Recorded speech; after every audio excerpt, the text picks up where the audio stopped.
Graça e paz, abençoados. Voltando aqui com a parte 3, estudando o livro de Jó. Então agora vamos recapitular aqui. Então, amados, como o irmão Paulo já provou aqui para vocês, o ensino de que diabo é a carne do homem, é completamente ilógico e equivocado.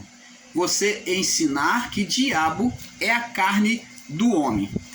Certas pessoas estão por aí ensinando no YouTube sem entendimento e aplicaram isto e viram nestas palavras a melhor saída para justificar a sua falta de entendimento, sugerindo e aplicando que diabo aplicando literalmente que diabo é a carne do homem. Então, como vimos, diabo não é a carne do homem. Lá em Apocalipse, vamos lá em Apocalipse, para nós prosseguirmos aqui, vamos primeiro em Apocalipse, capítulo 12. Capítulo 12, olha só. Vamos ter um raciocínio, vamos deixar de ser guiado e manipulado pelas palavras dos outros e vamos raciocinar. Eu não peço aqui que você esteja do lado do canal Luz da Graça. Eu não estou preocupado se você está inscrito ou não. Eu não estou preocupado com o seu like. Não, eu não peço like, eu não peço inscrição. Eu não estou preocupado com monetização. A minha preocupação é trazer o entendimento àqueles que querem a verdade. Então, vamos raciocinar e vamos ver se realmente a palavra e o ensino literal que estão ensinando aí que diabo é a carne do homem, ela cabe dentro da palavra, porque a palavra ela tem que ser como uma luva, ela tem que se encaixar em todos os sentidos. E nós provamos aqui, e vamos continuar provando, que ela não se encaixa, diabo ou Satanás, como carne do homem. Vamos aqui, ó. Apocalipse capítulo 12, que eles consideram o jornal velho, né? No verso 19, vamos ler apenas o verso 19, diz aqui, ó, mas não prevalecer, diz assim, vamos ler do verso 7, para ter um entendimento, para não ficar fora do contexto. Houve uma batalha no céu, aqui está falando no singular, o céu aqui está no singular, então não é nos céus acima deste mundo, mas aqui a batalha espiritual aconteceu aonde? No singular, no céu deste mundo. É isso que nós temos que observar na palavra. Então o combate e a luta espiritual dos anjos de Deus, dos anjos bons, com os anjos maus, que são os seres de Satanás, então essa batalha aconteceu aonde? Na glória de Deus, como o sistema religioso ensina? Não, ele não veio e caiu lá dos céus, não. Ele caiu, houve uma batalha no céu, e não nos céus. Então essa batalha foi no céu deste mundo. Houve uma batalha no céu deste mundo. Paulo não diz que ele está sentado nas regiões celestiais deste mundo, né? Então, Paulo diz lá em Efésios 6, 11. Diz aqui, Miguel e os seus anjos batalharam contra quem? Contra o dragão. Quem é essa representação do dragão? Do dragão?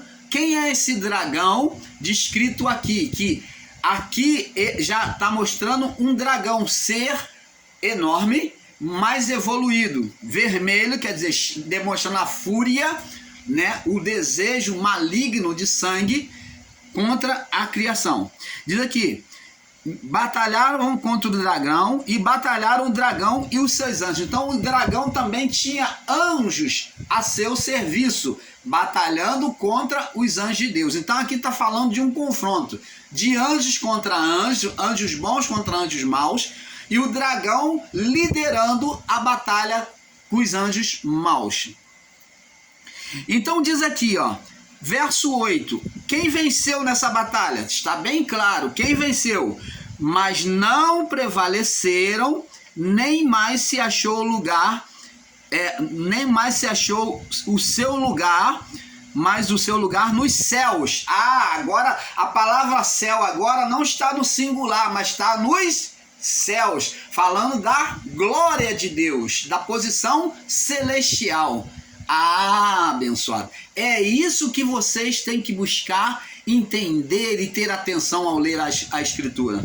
Então, nessa batalha de anjos bons com anjos maus, aonde o dragão liderava os anjos maus, eles perderam. E eles diz que eles não prevaleceram. E nem mais eles poderiam voltar para os céus, para a glória. Perderam o seu lugar de habitação. Pedro diz assim, aos anjos que abandonaram sua habitação, Deus os reservou em um lugar no abismo para o grande dia do juízo. Quem são esses anjos que ficou após a batalha presos, aprisionados no poço do abismo? Os anjos maus com ser Satanás, por um tempo.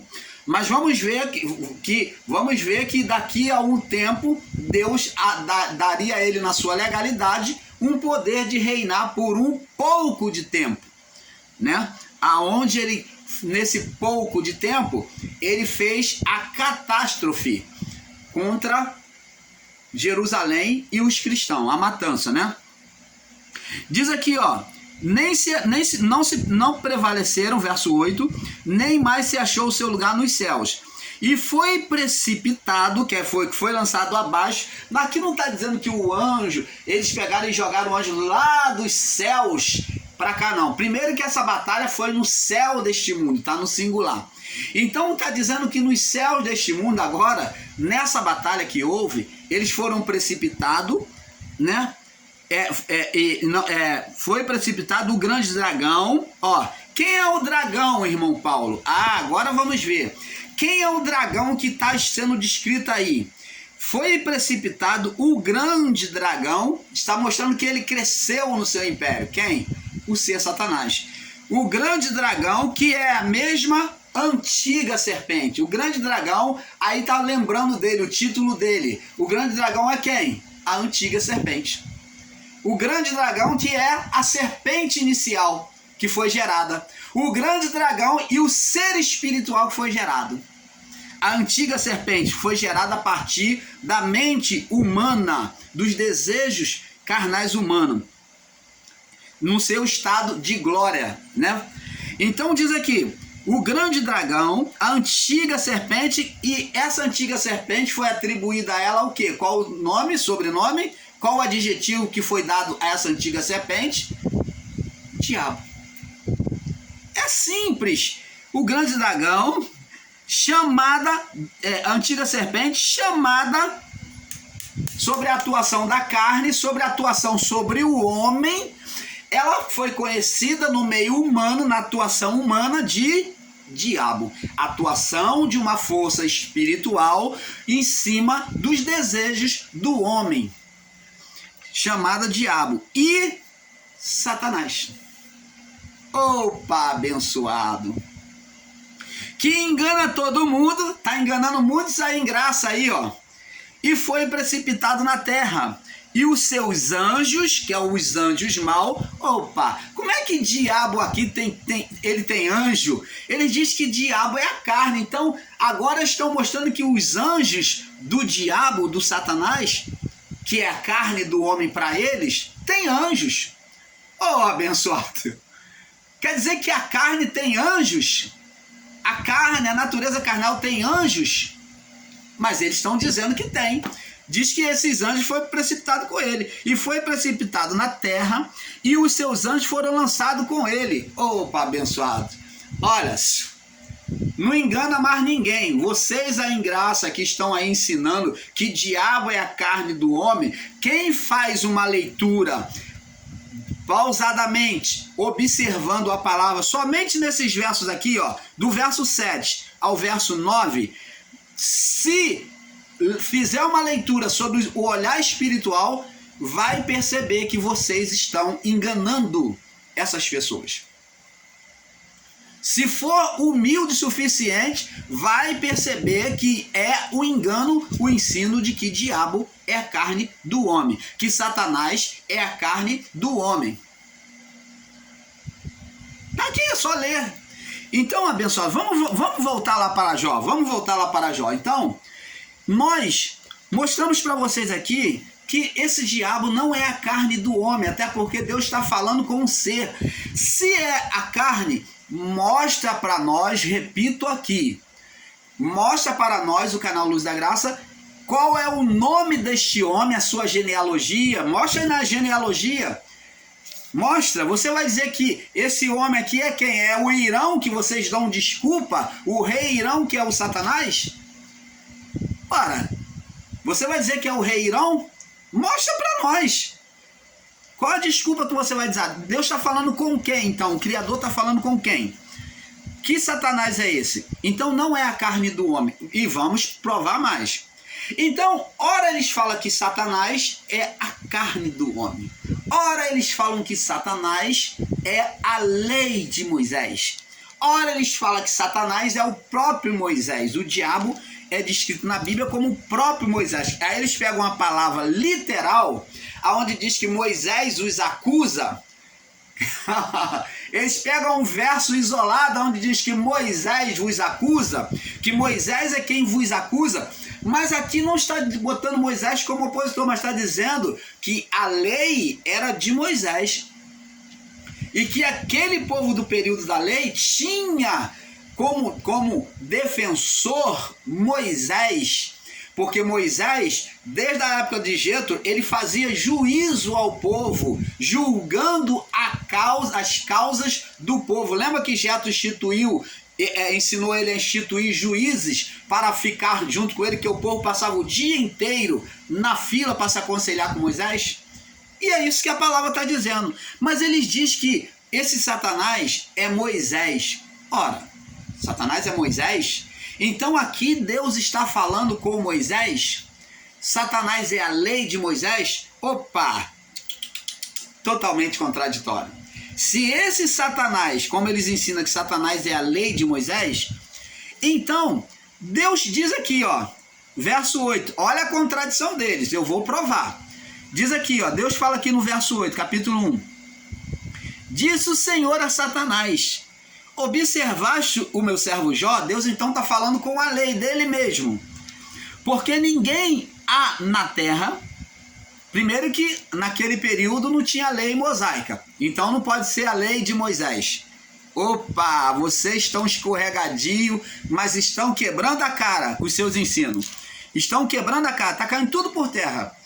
Então está aqui, ó, se é a lei de Moisés, naquele período não tinha lei de pedra, não tinha lei mosaica.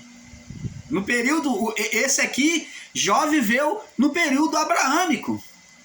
E diz aqui, ó, observaste o meu servo Jó, o próprio Deus dizendo, porque ninguém é na terra semelhante a ele. Olha o que Deus vai falar: homem íntegro, reto, temente a Deus e que se desvia do mal. Ora, então se é a lei de Moisés, vamos fazer de conta que vocês estão certos nos seus ensinos. Vamos fazer de conta. Mas se é a lei de Moisés, Deus aqui está mostrando que Jó é perfeito diante dele. E aonde é que a lei de Moisés vai encontrar condenação em Jó? A palavra de Deus diz que nenhuma condenação há para os que estão em Cristo Jesus. Isso para o povo do primeiro século. E diante de Deuteronômio 28, não havia, isso colocando a lei mosaica. Deuteronômio 28, sobre a lei mosaica, a lei de pedra. Então, em Deuteronômio 28, não havia nenhuma condenação pela lei de pedra, se bem que Jó não viveu a lei de pedra, não chegou. Jó viveu a lei da voz, né? Ela era a lei interior. Simplesmente no período mosaico essa lei deixou de ser obedecida no coração, então Deus toma o povo como um povo irracional, que como mula, como cavalo, vem colocar cabresto no povo.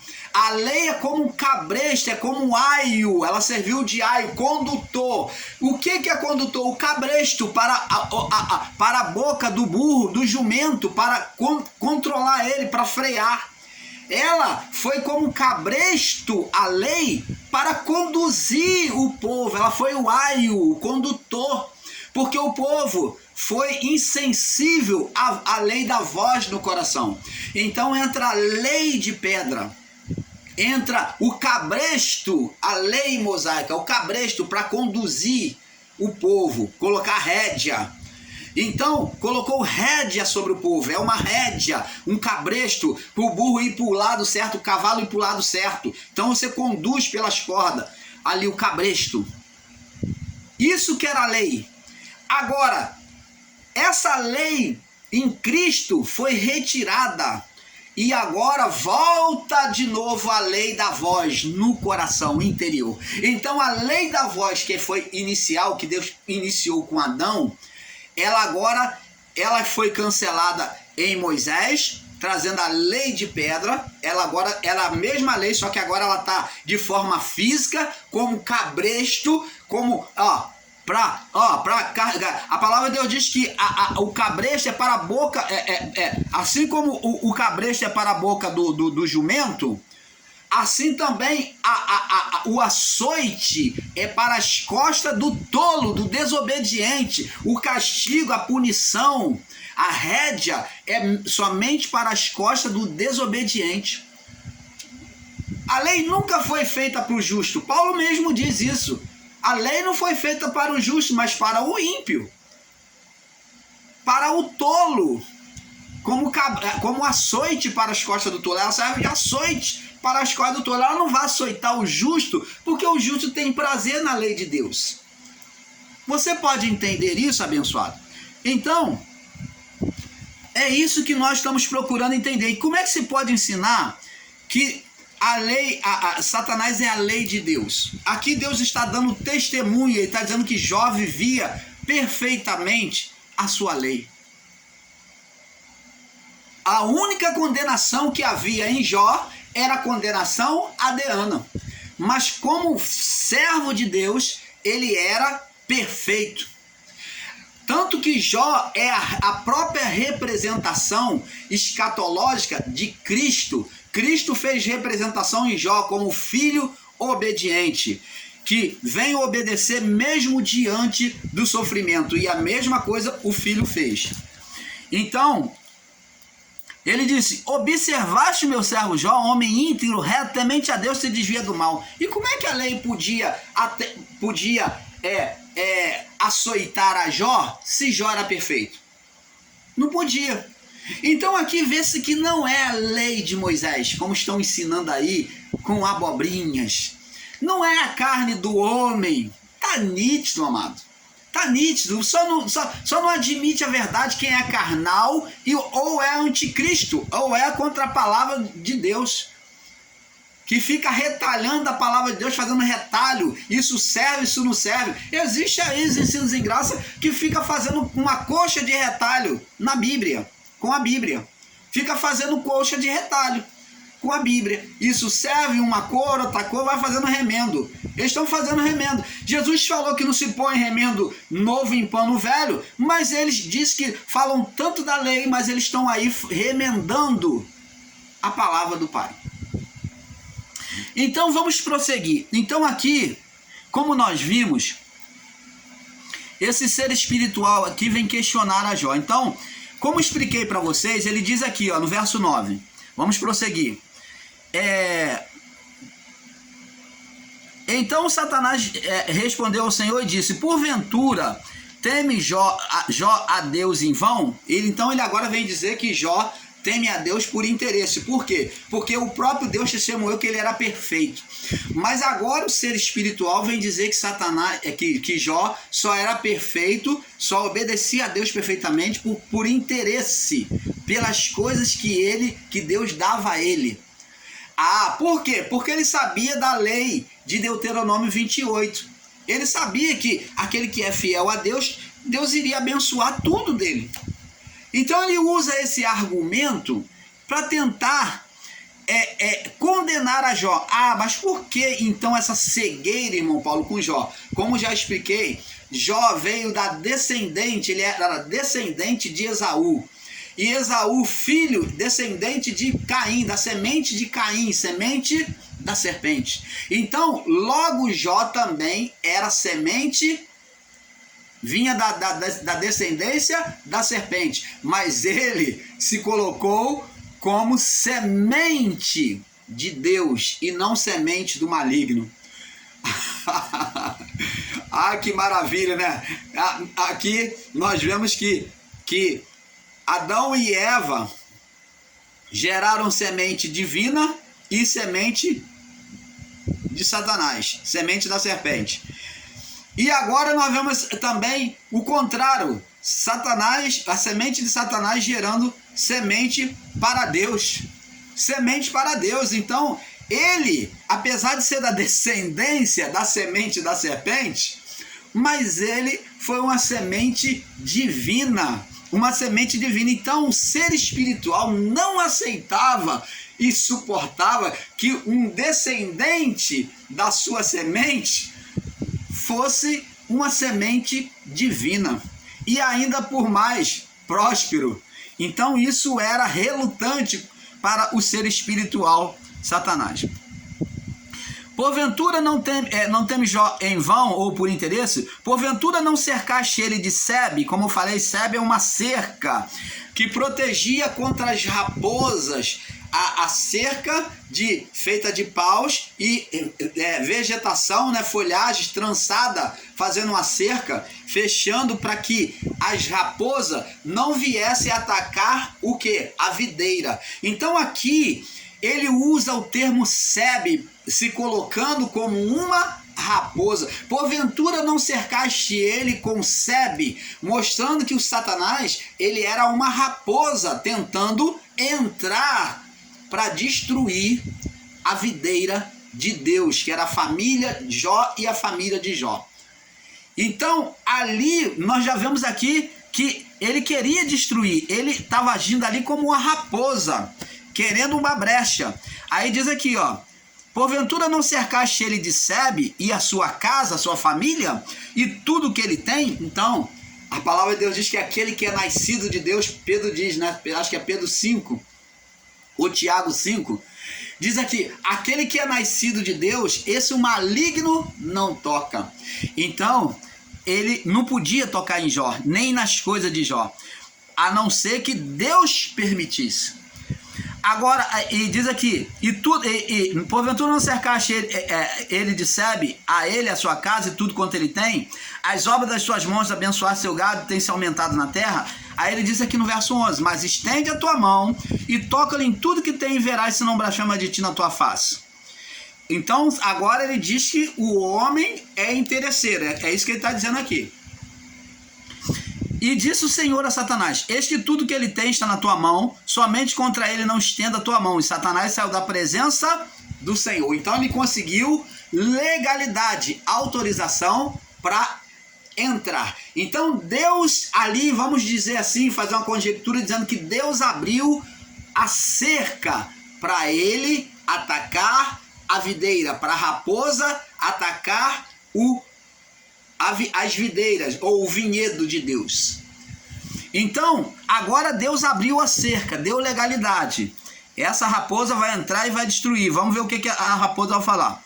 E disse o Senhor a Satanás, verso 12, eis que tudo quanto ele tem está na tua mão. Deus abriu a cerca. Somente contra ele não estenda a tua mão. E Satanás saiu da presença do Senhor. Então, amados, o que nós temos que entender é que tudo isso que aconteceu foi propósito de Deus. Deus confiou, se ele deu o testemunho de Jó, ele acreditou na integridade de Jó, ele sabia quem era Jó. Então ele queria, ele permitiu para que Jó chegasse mais perto dele. Há maus que vêm contra nós e nós pensamos que é Deus que está fazendo, que Deus tem prazer no mal. Não. Igual ensinam por aí que Deus foi que fez a tentação com o filho. Não. As pessoas que ensinam aí em graça não sabem diferenciar e estão ensinando de forma literal tentação, estão botando, não sabendo diferenciar tentação de provação. Estão afirmando e ensinando que tentação e provação são a mesma coisa, mas isto não é verdade. Tentação é uma coisa e provação é outra. Aonde há uma tentação, também há uma provação. Elas andam juntas, mas não são a mesma coisa. Um é a manifestação do propósito divino e outra é a manifestação do propósito do mal. Então, tá aqui, o mal e o bem. Aqui, ó, quando chega a tentação, também vem a provação. Junta. Deus está participando conosco na tentação. Se tentação e provação é a mesma coisa, vamos agora lá no livro de Mateus mostrar para vocês que esse entendimento desses irmãos estão equivocados. Diz aqui, ó. Vamos provando aqui que esses entendimentos está equivocado. Mateus 6, no verso 12 e 13, diz assim: perdoa as nossas dívidas ou as nossas culpas. Ó, perdoa as nossas culpas ou condenações, como nós perdoamos aos nossos devedores, ao nosso próximo. Não nos induza, ó, não nos induza à tentação. Ou existe palavra que está de forma mais clara e disse: não nos deixe. Deus não induz ninguém à tentação. Mas por que a palavra está induza? Porque Jesus foi levado como bode emissário para o deserto, conduzido pelo Espírito Santo. Então, esse não nos induza, ou não nos leve, ou não nos permita cair em tentação. Jó foi induzido à tentação? Foi, porque Deus é soberano. Se ele permitiu, se ele abriu a sebe, a cerca, para a raposa, o Satanás entrar e destruir a sua família e a sua própria vida, então, o que aconteceu? Deus, como soberano, ele está no controle de tudo, do bem e do mal. Mas foi Deus que foi lá, colocou doença sobre Jó? Não. Foi Deus que destruiu a família de Jó? Não. Foi Deus que destruiu os servos, os animais, a riqueza de Jó? Não. Mas agora os antigos, como desde Adão, passou a ter um entendimento de que o bem e o mal era Deus que produzia na vida do homem. Um entendimento literal. É o mesmo entendimento que está se ensinando aí em graça dos nossos irmãos. Que Deus traz o mal sobre a vida da pessoa. Opa, Deus domina o mal, ele está no controle do mal. Mas não Deus, ele pratica o mal, ele traz o mal, não. Ele apenas permite, pode permitir que o mal nos alcance. Mas quando permite, é para um propósito. Por isso que a palavra de Deus diz que Deus não permitirá que sejamos tentados acima do que nós possamos suportar. Porque antes com a tentação, com a provação, ele trará o escape. Ele vai trazer o socorro, a força para nós. Então, abençoado, ele apenas como dominador, ele controla o mal. Quando ele diz basta, bastou. Jesus na tentação do deserto, depois de ser tentado, e o ser Satanás não conseguiu nada, então Deus disse basta para Satanás. E a palavra diz lá no capítulo 4 de Lucas, verso 13, diz assim: e Satanás retirou-se dele por algum tempo. Então Satanás foi vencido na batalha. Quem trouxe a tentação sobre Jesus? Quem trouxe? O ser espiritual. Então era um confronto de um ser que se dizia ser o dominador, que era o dominador daquela época, né? porque condenava até a ressurreição de Cristo. Ele era o dominador, ele era o príncipe deste mundo, e ele também se considerava um Deus sobre a criação. Então houve esse confronto. Então aqui Deus permite que esse ser venha tentar o seu filho. A tentação foi do ser espiritual Satanás. A aprovação foi de Deus. Deus permitiu, ou Deus provou. Da mesma forma que Deus chega para Abraão e diz aqui, preste atenção. Deus fala, Abraão, pega o teu filho, a quem tu tanto amas, e sobe um monte lá e oferece para mim. E Abraão, sem titubear, ele se conduziu ao lugar para sacrificar o seu filho Isaque. Chegando lá, ele foi oferecer, mesmo sabendo que Deus não praticava, não tinha as mesmas práticas dos ídolos do seu pai, que era queimar o ser humano no fogo, queimar vidas humanas, mas Abraão até então ofereceu. Quando o filho falou, papai, estou vendo o cutelo, estou vendo a lenha, mas onde está o cordeiro para o holocausto? E Abraão disse, meu filho, Deus proverá para si o cordeiro e o holocausto. Então Abraão, ele foi provado por Deus. Quando Abraão levantou o cutelo, amarrou o filho e deitou o filho lá e amarrou, olha que o filho de Abraão já era adulto, já era um jovem adulto, não era nenhuma criança não, era adulto já. Então, quando ele ia levantar o cutelo, Deus falou, Abraão, não faças mal. Agora, se Deus tenta, por que então Abraão não picotou o seu filho? Deus ali estava provando. A tentação era quem? Era o costume de seus pais. Deus estava trazendo ensinamento a Abraão que ele não era como Deus de seus pais. Deus estava apenas provando. Aí vem os irmãos ignorantes e dizem assim, qual o pai que vai pegar o filho e vai deixar o filho levar para o deserto, falando do próprio Cristo? Não entendendo que Deus ali ele permitiu essa tentação, como permitiu sobre Jó. A mesma coisa com o Cristo. Jó fez a representação do Cristo que viria, o sofredor, o que iria sofrer. Então, vamos lá no livro de Isaías, para nós confirmarmos isso. Daqui a pouco vamos estar passando para a quarta parte. Eu vou deixar mudar aí a quarta parte. Isaías, capítulo 55. Isaías 55. Vai mudar aí, os irmãos observem aí que vai mudar para a parte 4, tá bom? Isaías 55, vamos agora, Isaías 55.